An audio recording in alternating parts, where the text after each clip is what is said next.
शाम के 6 बज रहे हैं। दिन है 31 दिसंबर का। 3 दोस्त सड़क के पास की खाली जमीन पर बैठ के कुछ बात कर रहे हैं। भाई अब तो 4 घंटे बचे हैं, किसी जगह का इंतजाम हुआ क्या? रात का कुछ प्रोग्राम होगा या ऐसे ही सूखे सूखे नया साल बिताना पड़ेगा? अरे भाई कोशिश तो बहुत की पर किसी जगह का इंतजाम नहीं हुआ। अरे यार बिना बियर के मजा नहीं आएगा। देखना सोचना कोई तो जगह होगी, आज कुछ तो चाहिए। भाई बहुत सोचा, इधर उधर पूछा भी पर कोई जगह नहीं मिली। अरे अगर उस पुराने स्कूल में पिए तो वहां तो वैसे भी रात को कोई नहीं जाता ना। हाँ तो वहां कोई नहीं जाता उसकी वजह है, याद है ना वो स्कूल क्यों बंद हुआ था? अरे वो सब तो अफवाह थी, मैं नहीं मानता ये सब। चलो ना यार, कोई जगह वैसे भी नहीं है, नए साल में ऐसे कैसे जाने देंगे ये मौका? बिना पिए मजा नहीं आएगा यार, बिना शराब के सब फीका लगेगा। मेरा तो अभी भी मन नहीं है, तुम लोग जाओ, मैं सोचता हूं। थोड़ी बहुत बातें करने के बाद वो सब वहां से चले गए। कुछ घंटों में वो 2 दोस्त एक पुराने से स्कूल के आगे बैठे हुए थे। ये गांव का ही स्कूल था जो कभी गांव की शान हुआ करता था, पर अब पिछले 1.5 साल से ये बंद पड़ा है। वो दोनों वहां बैठ के कुछ बातें कर रहे थे। थोड़ी ही देर में उन्होंने एक बोतल बियर की खोल ली थी, साथ में चिकन भी लेके आए थे वो लोग। आपस में वो कुछ बात कर रहे थे। बात करते करते रवि ने कहा, अरे वो मोहन है ना, हमें तो उसने कहा कि स्कूल में नहीं आएगा, डर लगता है। और वो देख पीछे स्कूल के गलियारे में। अच्छा कहाँ? अरे वहां तो कोई लड़की है, इसका मतलब इसीलिए वो हमें यहाँ पे नहीं आने देना चाहता था। वो खुद किसी लड़की को लेके आने वाला था यहाँ पे। तो रुक, अभी मैं इसकी खबर लेता हूँ। मैं भी चलता हूँ। अरे नहीं नहीं, तू यहीं रुक, वरना साले कुत्ते सारा चिकन चट कर जाएंगे। मैं आता हूँ ना उसे पकड़ के, लेके आता हूँ मैं उसे। विकास उठा और स्कूल की ओर बढ़ गया। साला ये स्कूल भी पूरा अंधेरा है, टॉर्च जला लेता हूँ। विकास स्कूल के अंदर की गलियारे में गया। उसे वहां पे कुछ हंसने की आवाजें आ रही थी। वाह बेटा, अकेले अकेले मजे चल रहे हैं यहाँ पे, वीडियो ऑन कर लेता हूँ, इसको रंगे हाथों पकड़ूंगा। विकास आगे बढ़ते गया।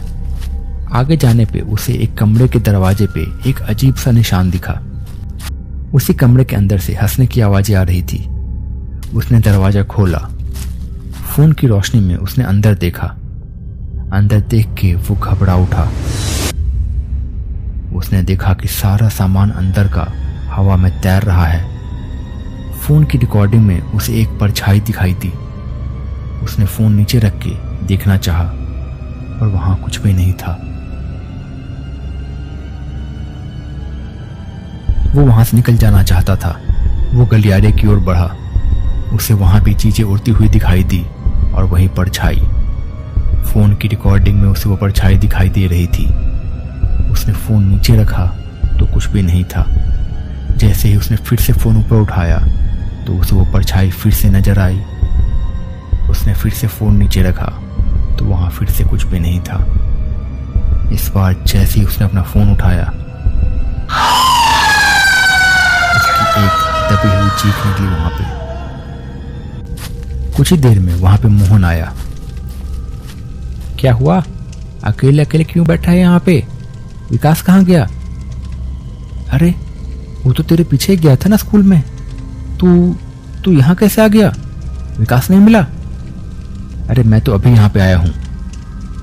हे भगवान, जल्दी चल अंदर, कहीं किसी चीज में फंस ना गया हो वो। मोहन और रवि दोनों अंदर गए स्कूल में। वहां अंधेरा था। उन्होंने देखा कि अंदर विकास खड़ा था। अरे विकास, क्या कर रहे वहां पे? जल्दी निकल यहां से, मैंने बोला था ना ये जगह ठीक नहीं है। विकास हंसने लगा। अभी कैसे? मैं तो यहां से नहीं जाऊंगा और तू भी नहीं जाएगा। रवि भाई जल्दी निकल यहां से, ये विकास नहीं है, ये कुछ और ही है। उन्होंने अपने बगल में देखा। उसने देखा तो वहां पे रवि नहीं था। रवि की जगह पे कोई और था। वो मोहन की ओर झपटा। रवि और विकास की लाश उसी कमरे में पड़ी हुई थी और कुछ ही देर में मोहन की लाश उसी गलियारे में पड़ी हुई थी। अगले दिन सुबह को सब नया साल मना रहे थे, पर 3 दोस्त अब कभी भी नया दिन देख नहीं पाएंगे। पंकज अपने घर में बैठा बैठा सोच रहा था कि आगे क्या करना है। क्या करूं? क्या किसी पंडित के पास जाऊं या किसी तांत्रिक के पास? बाबा जी से बात करूं क्या?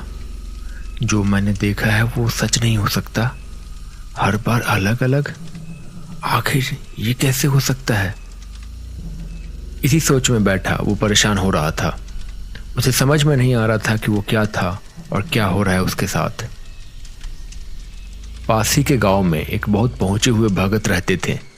भगत वो लोग होते हैं जिन्होंने तंत्र साधना की होती है और जिन्हें सिद्धियां प्राप्त होती है, जो अपने मंत्रों से भूत पिशाच को काबू में कर सकते हैं या फिर इनका उतारा भी करना जानते हैं। शाम के 3 बज रहे थे। पंकज उन भगत जी के घर पहुंचा। भगत जी कहाँ हैं आप? बड़ी मुसीबत आ चुकी है, आपकी सहायता की बहुत जरूरत है। पंकज की आवाज देने पे घर से बाहर भगत जी की पत्नी आई।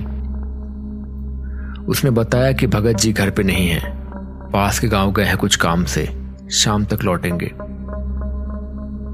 अच्छा, आते ही उन्हें कहिएगा कि पास के गांव का जो पंकज राय है वो आया था, उसे उनकी मदद की बहुत ज्यादा जरूरत है। कहिएगा जितना जल्दी हो सके पूजा करवानी है। ऐसे ही सोचते सोचते वो अपने घर के दरवाजे के पास जाके खड़ा था। शाम के तकरीबन 7 बज चुके थे। ठंड का मौसम आ चुका था। हल्का कोहरा चारों तरफ फैल गया था। पंकज यही सब सोच रहा था कि तभी उसे रास्ते से भरत काका जाते हुए नजर आए। उसने सोचा कि भरत काका से ही पूछ लिया जाए कि क्या किया जाए और क्या मतलब है इन सब बातों का। उसने उन्हें आवाज दी, काका जरा सुनिए, कुछ बात करनी है आपसे। पंकज की आवाज सुन के भरत काका उसकी ओर आने लगे। आके वो वहीं खड़े हो गए। पंकज ने उन्हें सब कुछ बताने की कोशिश की।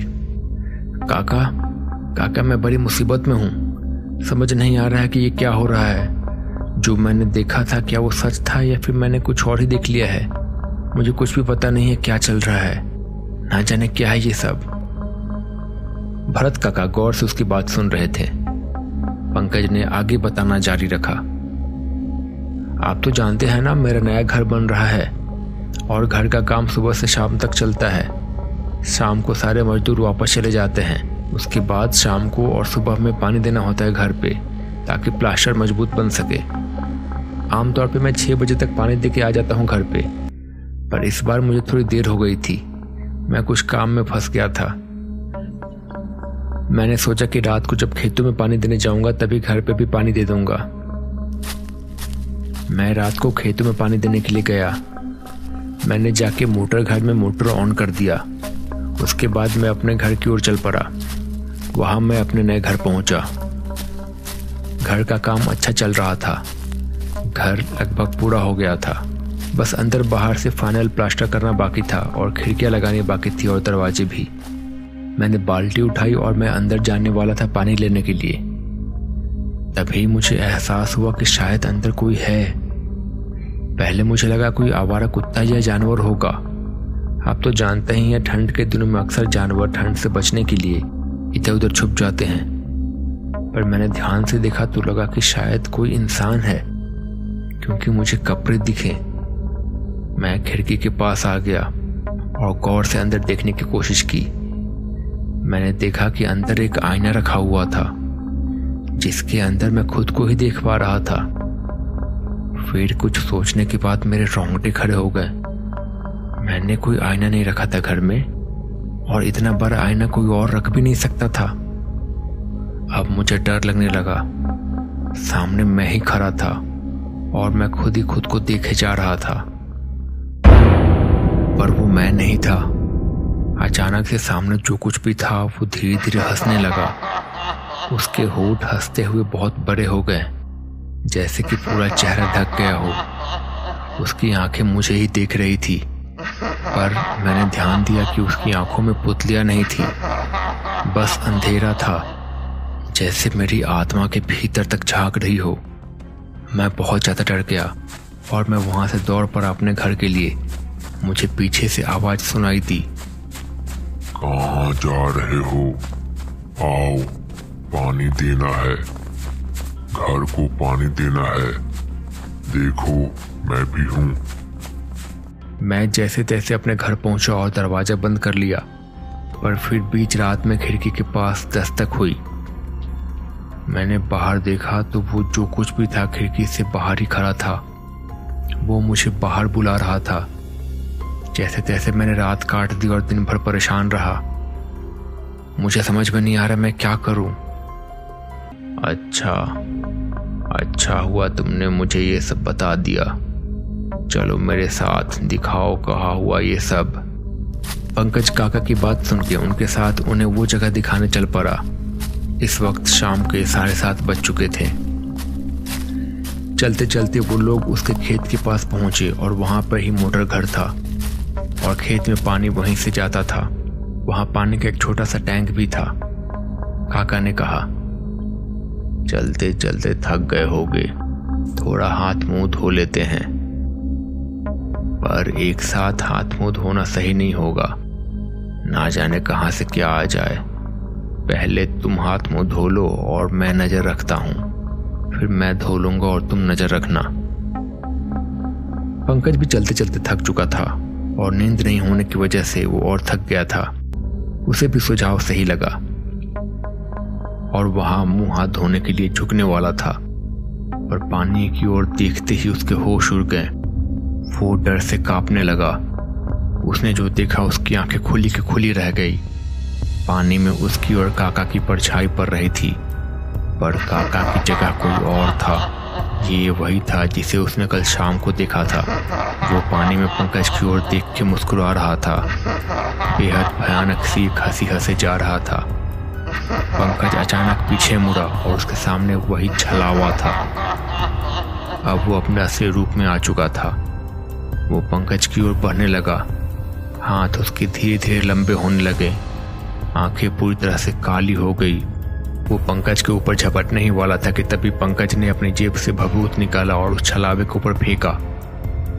भभूत पड़ते ही वो छटपटाने लगा और वहां से गायब हो गया। बेटा भगत जी तो नहीं है, पर जैसा मुझे समझ में आ रहा है तुम किसी प्रेत बाधा से ग्रसित हो। जब तक भगत जी नहीं आ जाते तुम ये भोलेनाथ का भभूत लेके जाओ अपने साथ। अगर कभी जरूरत पड़ गई तो ये भभूत फेंक देना उसके ऊपर और खुद भी लगा लेना। भोलेनाथ तुम्हारी रक्षा करेंगे। पंकज की जान बच चुकी थी। जल्दी ही वापस अपने घर आ गया वो, और अगले दिन भगत जी ने आके उसके घर की पूजा की और उसे एक ताबीज भी दिया। पंकज अब सुरक्षित था। पतले से रास्ते पे दोनों ओर ताड़ के पेड़ लगे हुए हैं और दोनों तरफ तालाब है। एक साइकिल से रमेश अपने घर की ओर चला जा रहा है। धीरे धीरे वो कोई गाना गुनगुनाते हुए जा रहा है। आज साइकिल पे वो पोटली में बांधकर कुछ मिठाइयाँ अपने घर के लिए लेके जा रहा है। रास्ते में वो साइकिल रोक के पेशाब करने के लिए नीचे उतरा।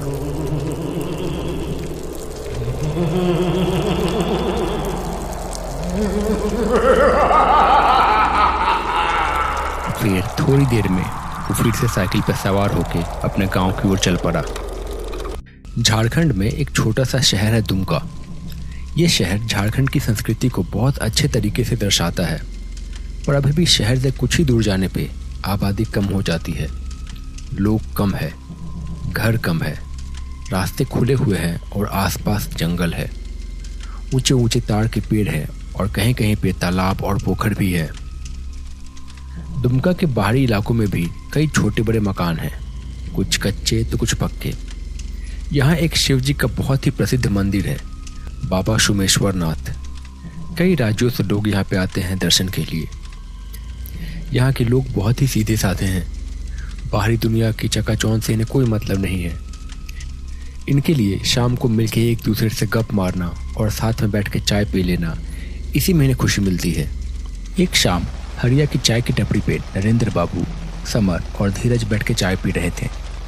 बारिश तेज हो रही है। इनका रोज का ही है ये। रोज ऐसे ही चाय की टपरी पे बैठ के तरह तरह की बातें और गप मारते रहते हैं ये। कभी बात होती है विज्ञान की, तो कभी पार्टी पॉलिटिक्स की, तो कभी अलग अलग तरह की फिलॉसफी। नरेंद्र चाचा ने कहा, अगर ऐसे ही बारिश होती रही तो धान की रोपनी अच्छी हो जाएगी। फसल अच्छी हुई अगर बाबा की कृपा से तो सब खुश हो जाएंगे। हाँ वो सब तो ठीक है, लेकिन दिन भर बारिश होते रहती है, कहीं आ जा भी नहीं सकते। समर भाई, हमें पता है तुम्हें बाजार घूमना कितना पसंद है, लेकिन बारिश तो जरूरी है ना। तभी उन्होंने देखा कि बारिश में एक पागल सा आदमी खड़ा हुआ है। बाल बिखरे हुए हैं, कपड़े गंदे हालत में हैं। बारिश में भीगता हुआ वो उनके पास आया और उसने कहा, मुझे मिठाई खानी है, मुझे मिठाई दो, मिठाई दो, मुझे मिठाई दो, मुझे मिठाई खानी है। अरे ये फिर से आ गया, चल जा यहाँ से, भाग जा यहाँ से, घर जा अपने, चल भाग। ना जाने अच्छे खासे आदमी को ये क्या हो गया है। चाचा, आपको क्या लगता है गांव में ये जो सारी अफवाहें फैली हुई हैं भूत प्रेतों की, ये सब सही है क्या? मतलब मैंने कभी ऐसा देखा तो नहीं है, पर बातें सुन के डर तो बहुत लगता है। गांव में 3 लोगों की मौत हो चुकी है और 2 पागल हो चुके हैं। अब क्या बताऊं इस बारे में। न जाने हमारे गांव को किस छलावे की नज़र लग गई और न जाने कब। सब तो ठीक था, अचानक से ये सब शुरू हो गया। अच्छा, सबसे पहले किसके साथ होना शुरू हुआ था? सबसे पहले तो ये रमेश के साथ ही हुआ था। अच्छा खासा सही सलामत था, न जाने कैसे एक ही रात में पागल हो गया। बस यही कहते फिरता है कि मिठाई खानी है, मिठाई खानी है। फिर बोलता है मिठाई मत खाना। उसका तो कुछ इलाज भी नहीं हो पाया। फिर उसके बाद ये बाकी की घटनाएं हो गई। जो भी कहिए चाचा, मुझे तो लगता है कि कुछ न कुछ बात तो जरूर है इन घटनाओं में। या तो कोई बहुत भयंकर चोर डाकू है, या फिर सच में कोई काली शक्ति है। बस सावन का महीना शुरू हो जाए, फिर बाबा सब संभाल लेंगे।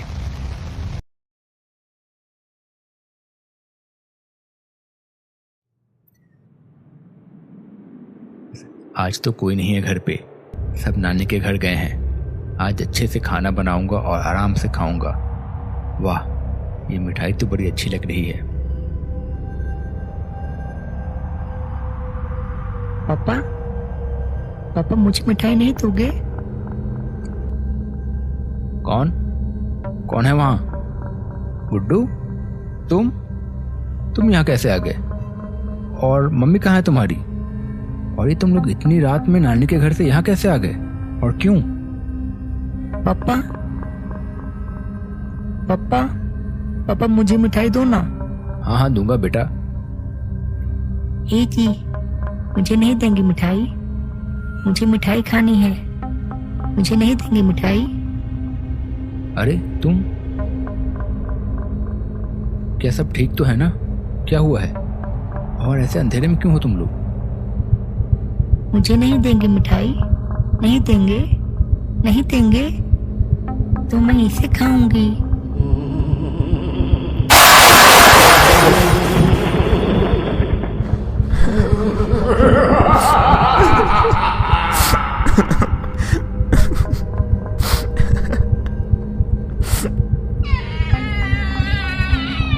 नहीं, ये क्या हो रहा है? ये क्या हो रहा है? ये क्या हो रहा है? ये नज़ारा देख के रमेश भागने लगा। रात सुनसान सड़क पे वो वैसे ही भागे जा रहा था।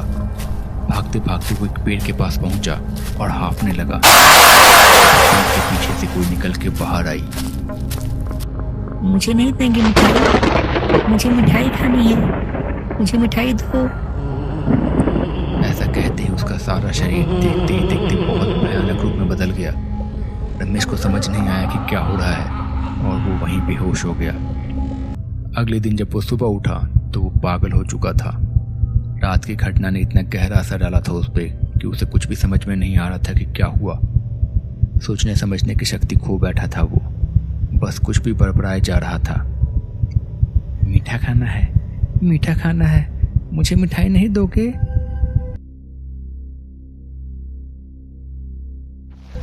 फिर इसी तरह कुछ देर बातें करने के बाद आखिरकार नरेंद्र चाचा ने कहा, अच्छा ठीक है, फिर अब मैं चलता हूँ। फिर समर ने कहा, चाचा मैं भी चलता हूँ, यहाँ से अकेले जाना सही नहीं है।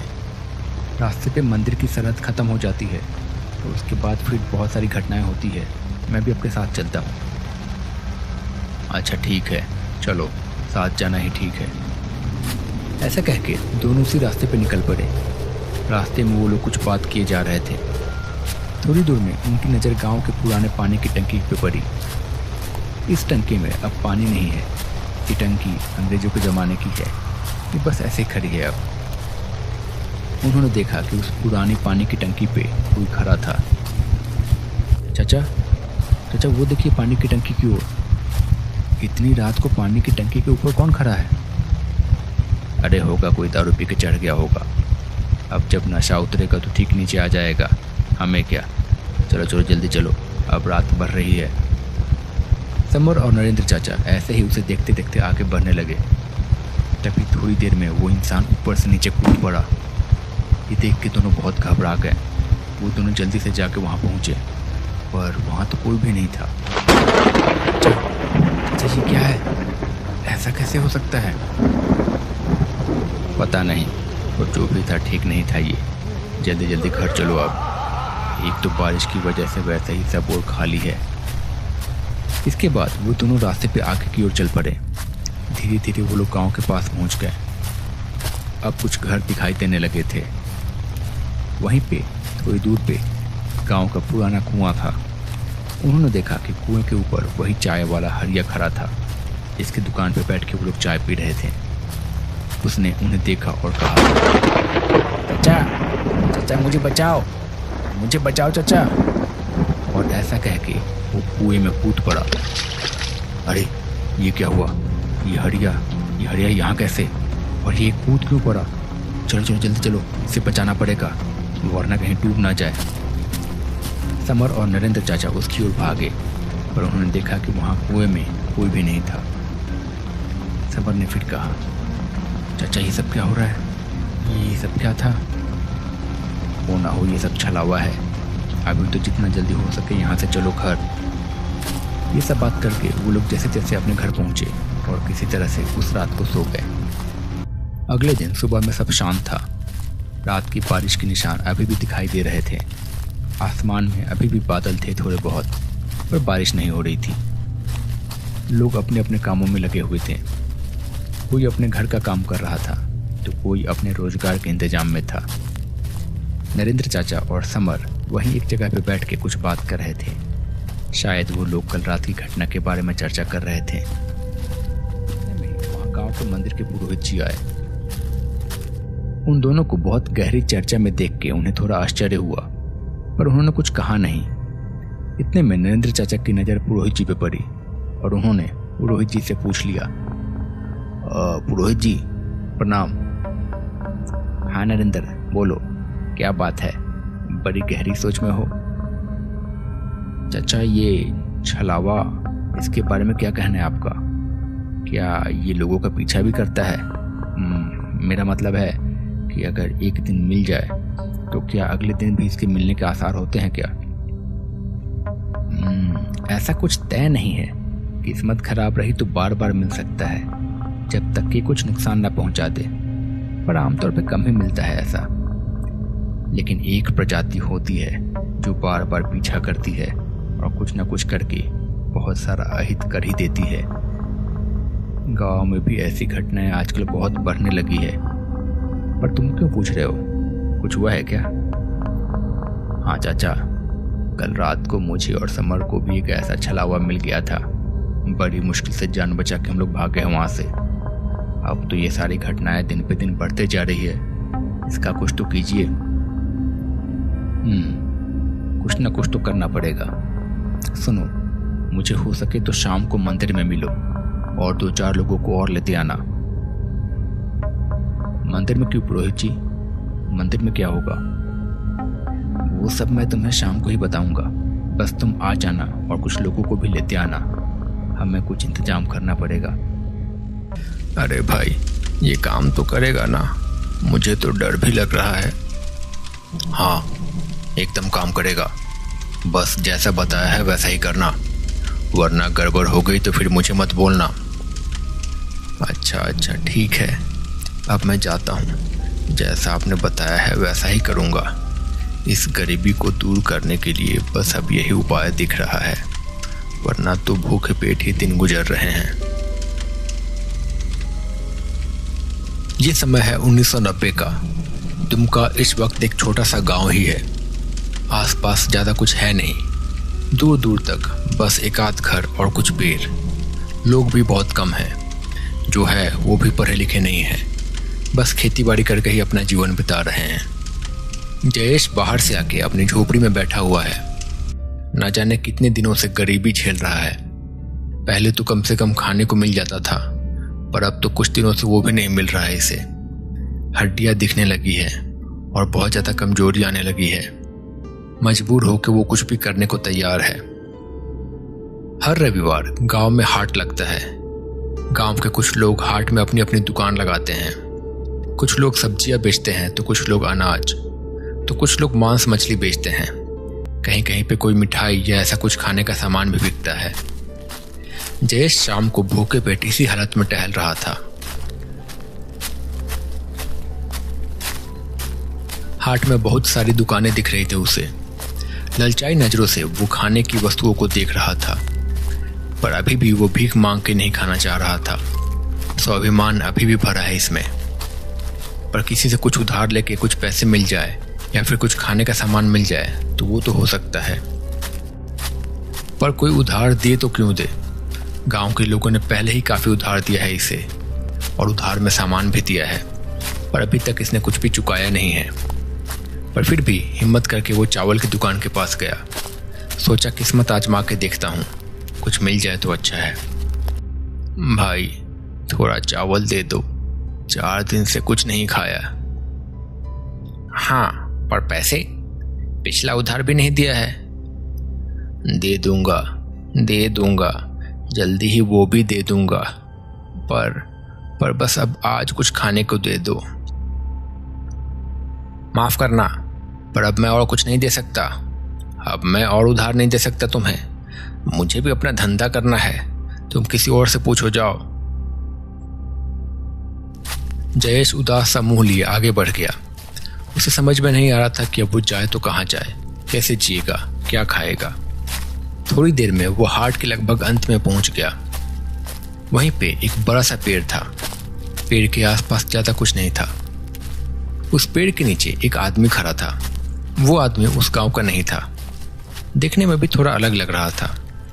उस आदमी ने अपने सिर पे एक तिलक लगाया था, जो कि भूरे रंग का था। ऐसा लग रहा था जैसे किसी राख का तिलक लगाया है उसने, और उसके पास एक झोला था। ना जाने क्या क्या सामान होगा। जयेश उस आदमी के पास से गुजर रहा था। तभी उस आदमी ने जयेश से पूछा, मेरा एक काम करेगा? पैसे दूंगा।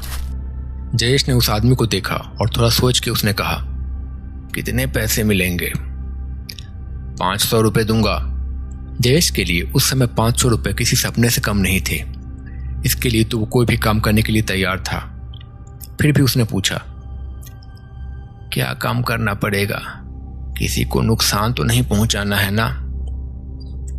अरे नहीं, एक छोटा सा काम है, थोड़ी देर में हो जाएगा। अच्छा ठीक है, बताओ क्या करना है। इसके लिए तुम मुझे आज शाम पास वाले मैदान में मिलो, मैं सब कुछ वहीं बताऊंगा तुम्हें। जयेश को वो बात थोड़ी अजीब लगी, पर उसने हाँ कह दिया। अब शाम ढल आई है। शाम के करीब 7:30 बज रहे हैं। चारों ओर अंधेरा हो गया है। जयेश धीरे धीरे उस मैदान में पहुंचा। हल्की बारिश हो रही है। जयेश ने देखा कि वो आदमी उसी मैदान में खड़ा था। उस मैदान में एक छोटी सी झोपड़ी थी, जो हर ओर से खुली हुई थी। जयेश धीरे धीरे उसकी ओर बढ़ने लगा, पर इस वक्त उस आदमी के कपड़े अलग थे। उसकी वेशभूषा भी एकदम अलग थी। ऐसा लग रहा था जैसे वो कोई बड़ा तांत्रिक हो या झाड़ फूक करने वाला हो या शायद काला जादू। उसके कपड़े काले थे, सिर पे काला तिलक था, आंखों में मक्कारी झलक रही थी। जयेश वहां पहुंचा। आ गए, आओ आओ, मुझे तुम्हारा इंतजार था। मेरी क्रिया पूरी हो गई है, बस अब तुम्हें अपना काम करना है। इसके बाद मैं तुम्हें तुम्हारे पैसे दे दूंगा। जयेश चुपचाप उसकी बात सुनता रहा। उसकी आंखों में अब थोड़ी घबराहट भी आ गई थी। उसे लगने लगा था कि शायद वो कुछ गलत तो नहीं कर रहा है, पर उसे पैसों की इतनी ज्यादा जरूरत थी कि उसने कुछ कहा नहीं। उस आदमी ने बोलना जारी रखा। देखो, मैं तुम्हें सब कुछ सच सच बताता हूं। मैं एक तांत्रिक हूं। अपनी साधना के लिए मुझे एक चीज की जरूरत है। उसके लिए तुझे मेरा एक काम करना होगा। गांव के पास वाला जो शमशान है वहां तुझे जाना है, और ये देख मटका, इसके अंदर कुछ मिठाइयां हैं। ये मटका वहां ले जाके रख देना एक चिता के पास। कौन सी चिता? जो भी चिता जल रही हो और जिसमें सबसे ज्यादा आग हो, उस चिता के पास रख देना। और रखने के बाद तुझे उसमें अपना थोड़ा सा खून डालना है। ये होने के बाद वहां एक पल भी मत रुकना, चुपचाप वहां से चले आना। और हाँ, रखने के बाद पीछे मत मुड़ना, चाहे कुछ भी हो जाए।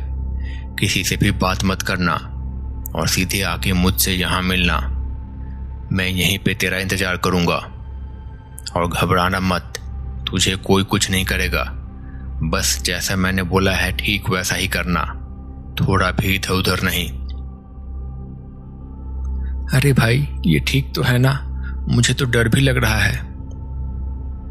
कोई दिक्कत नहीं होगी, बस जैसा बताया है वैसा ही करना, वरना गड़बड़ हो गई तो फिर मुझे मत बोलना।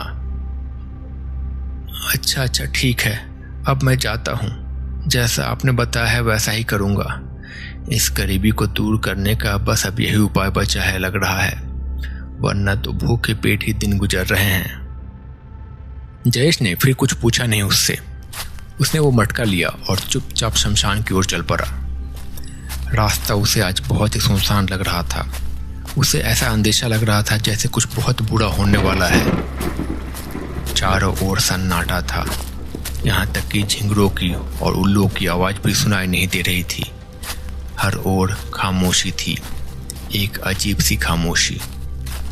जयेश थोड़ी देर में शमशान पहुंच गया।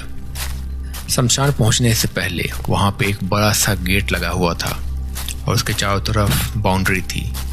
जयेश उस शमशान के अंदर गया। ये शमशान बहुत ही अजीब लग रहा था आज। हर तरफ सन्नाटा था, बड़े बड़े ताड़ के पेड़ थे और झाड़ियां थी। दूर दूर तक कुछ भी दिखाई नहीं दे रहा था सिवाय जली हुई चिताओं के और राख के। जयेश ने देखा कि वहां 3 चिताएं जल रही थी, जिसमें से एक चिता में सबसे ज्यादा आग थी। बारिश अभी भी हल्की ही हो रही थी। जयेश उस आदमी के कहे अनुसार एक चिता के पास गया। उसने वो मटका वहां पे रख दिया और एक चाकू निकाल के अपना हाथ काट के थोड़ा सा खून वहां पे चढ़ा दिया। उसके बाद वो चुपचाप पीछे मुड़ा और वहां से आगे बढ़ने लगा। धीरे धीरे वो बाहर की ओर आने लगा। जैसे ही वो गेट के पास पहुंचा, उसे वहां वही आदमी दिखाई दिया अंदर की ओर आते हुए। अरे, तुमने कुछ रखा है क्या? हाँ, रख दिया मैंने। तुमने ही तो कहा था ना, जैसा कहा था वैसा ही किया है। मुझे दिखाओ ना, कहाँ रखा है, क्या रखा है? जयेश ने थोड़ा सोचा और फिर कहा, अच्छा ठीक है, चलो दिखाता हूं। इसके बाद जयेश उस आदमी को लेके वहीं पहुंचा जहां वो मटका रखा हुआ था, पर अब वहां पे मटका नहीं था। मैंने तो यहीं रखा था, पता नहीं कहाँ गया। वो मटका तो मेरे लिए ही था। वो तो मैं खा गया।